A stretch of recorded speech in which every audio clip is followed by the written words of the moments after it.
নমস্কার, আপনাদেরকে স্বাগত নিউজ পোল বাংলার লাইভ সম্প্রচারে। আমি সংযুক্তা রয়েছি আপনাদের সাথে এবং এই মুহূর্তে আমি দাঁড়িয়ে রয়েছি টেকনিশিয়ান স্টুডিওর ভেতরে। এখন বাজে বেলা 1টা এবং সকাল 10টা থেকে কিন্তু চলছে কর্মবিরতি। কেন এই কর্মবিরতি? সম্প্রতি তাদের এক অভিনেতাকে, খুব পছন্দের এক অভিনেতাকে তারা হারিয়ে ফেলেছেন এবং তার মৃত্যু কেন ঘটেছে তা নিয়ে কিন্তু তারা কোনো উত্তর পায়নি এবং তার সাথে সাথে এই মৃত্যু কিন্তু তাদের মনে তুলে ধরেছে নানান প্রশ্ন। কি নিয়ে প্রশ্ন? হচ্ছে সেফটি নিয়ে।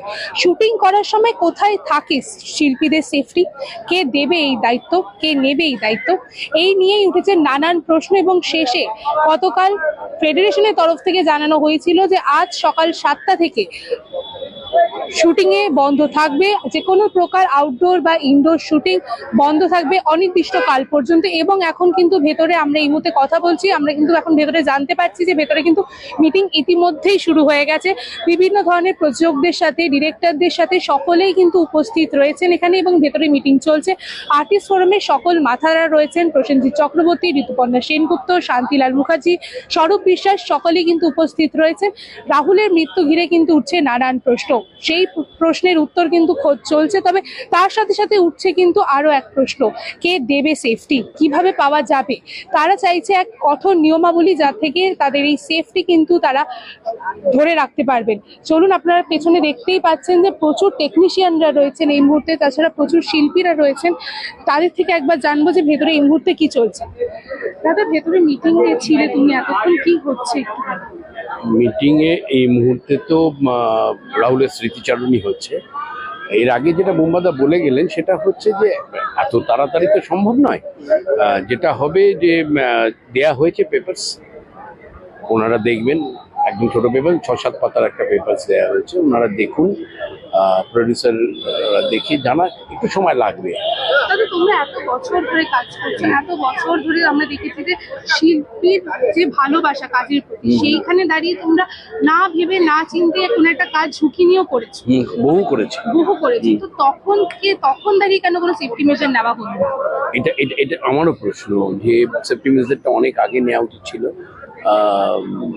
খুব কষ্ট লাগছে যেটা এটা ভেবে যে রাহুলের বিনিময়ে এখন এটা হচ্ছে আর কি। একটা প্রান্ত চলে গেল, রাহুল আমাদের থেকে অনেক ছোট ভাইয়ের মতো। যারা একটু সিনিয়র অভিনেতা হয়ে গেছেন, যারা একটু নাম করে ফেলেছেন, তারা অনেক সময়ই বলতে পারেন যে এই শটটা আমি দেবো না। কিন্তু নতুন যারা এসছেন তারা কি করে বলবেন, কারণ তাদের কাজ চলে যাওয়ার ভয় আছে। হ্যাঁ, তারা বলতে পারেন না যে এই সেফটিটা না থাকলে। কিছুদিন আগেই আমি একটা শট দিচ্ছিলাম চেয়ার থেকে লাফিয়ে পড়ার, আমার জন্য গতি পেতে দিয়েছে।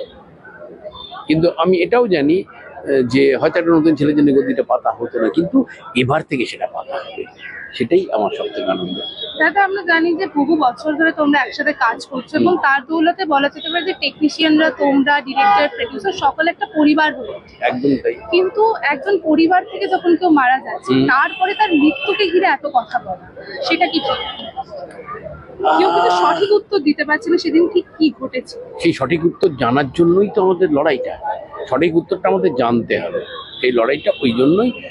এবং সঠিক উত্তরটা আমরা জেনে ছাড়বো, না হলে ধুম করে যেখানে আমাদের প্রতিদিন অভিনয় না করলে, আমরা জানি আমাদের প্রচুর দর্শক আছে যারা আমাদের সিরিয়াল মিস করেন, ভালোবাসেন বলেই মিস করেন। হ্যাঁ, কিন্তু মুশকিল যেটা হচ্ছে যে আমরা তো কর্মবিরতি ডেকেছি, আমরা শেষ হাউস দেখিয়েছি, এবং শেষ কবে খালি নিজেদের কথা ভেবে টেকনিশিয়ানরা এবং শিল্পীরা এভাবে জড়ো হয়েছে আমার তো মনে পড়ছে না।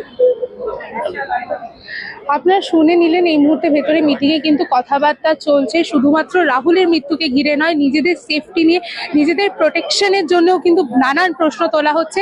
একবার চলুন ওদিকে দেখে নেওয়া যাক। ওদিকে দেখতে পাচ্ছি, ওদিকে কাঞ্চন মল্লিক রয়েছে, আপনাদেরকে সেই ভিজুয়ালস আমরা তুলে ধরবো এখনই।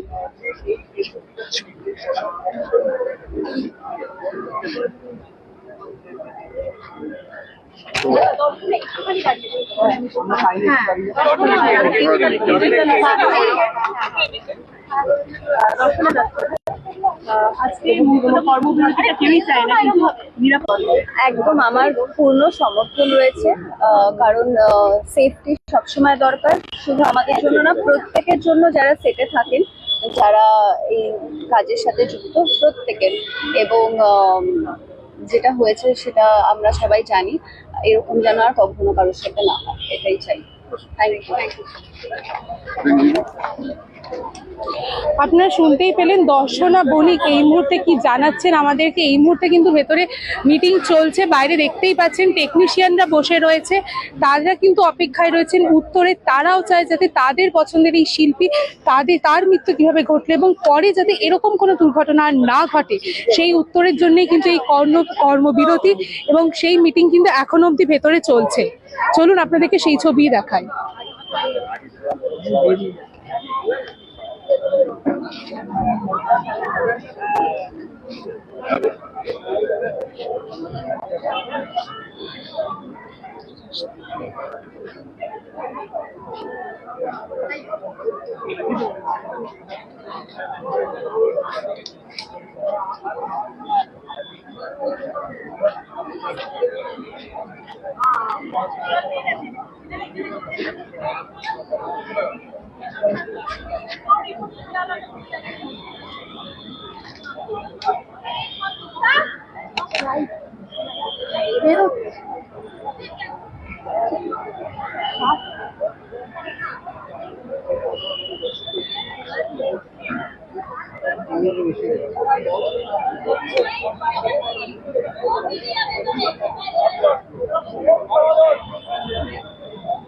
আপনারা কিন্তু দেখতে পাচ্ছেন যে একে একে শিল্পীরা ভেতরে যাচ্ছেন এবং ক্রমেই কিন্তু শিল্পীরা ভেতর থেকে বাইরে আসছেন। আপনারা দেখতেই পাচ্ছেন ভেতরে কিন্তু মিটিং চলছে। ভেতরে মাথারা থাকলেও কিন্তু বাইরে সকলেই উপস্থিত রয়েছেন, তারা জানতে চাইছেন যে কি চলছে এই মুহূর্তে।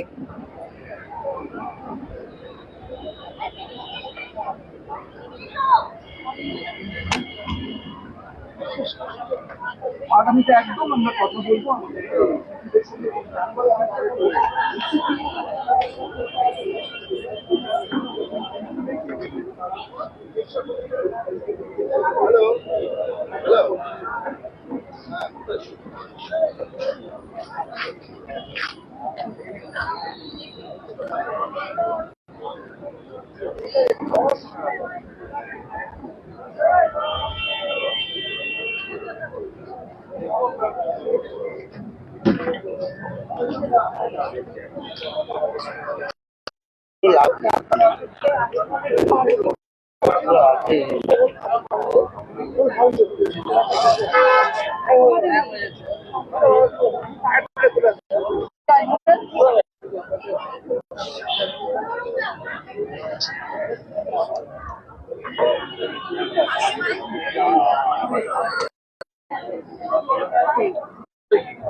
গত 29শে মার্চ তালসারিতে ভোলে বাবা পার কারেগার ধারাবাহিকের শুটিং করতে গিয়ে জলে নামেন অভিনেতা অভিনেত্রী দুজনে।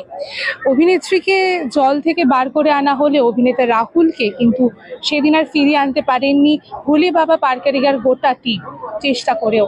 এবং তারপরেই উঠেছে নানান প্রশ্ন, কোথায় থাকে সেই সেফটি, কোথায় ছিল সেই সেফটি প্রোটোকল, কেন ঠিক নিয়মাবলীতে শুটিং করা হয়নি, এই দাবি ছিল সকলের। আর এই দাবিতেই কিন্তু আর্টিস্ট ফোরাম আজ এই মিটিং ডেকেছে, যেখানে শিল্পী, কলাকুশলীরা, প্রযোজনা সংস্থার কর্মরতা যারা রয়েছেন সকলে উপস্থিত আছে এবং সকলে মিলেই কিন্তু আজকের এই মিটিংয়ে রয়েছেন এবং তারা একটা সিদ্ধান্তে আসতে চান। তারা চান যাতে শিল্পী, কলাকুশলীদের নিরাপত্তা মাথায় রাখা হয়। আজ সকাল থেকেই কিন্তু কর্মবিরতি ঘোষণা করা হয়েছে, কোনো রকমের আউটডোর বা ইনডোর শুটিং কিন্তু এই মুহূর্তে হচ্ছে না। আপনারা দেখতে পাচ্ছেন যে বাইরে সকল টেকনিশিয়ানরা বসে আছেন, তারা জানতে চান যে অবশেষে তাদের সেফটি নিয়ে কি ভাবা হলো। এর আগে জানা গিয়েছে যে নিয়মাবলী মৌখিকভাবে থাকলেও লিখিত কোনো নিয়মাবলী ছিল না, যা কখনোই মানা হতো না। তবে এইবার তারা চান এক লিখিত নিয়মাবলী এবং যাতে সেই নিয়মাবলী প্রত্যেকটি শুটিংয়ের সময় মানা হয়। এই দাবি কি মেনে নেওয়া হবে? আজকের এই মিটিং সেই প্রশ্নেরই উত্তর দেবে। সঙ্গে থাকুন, দেখতে থাকুন।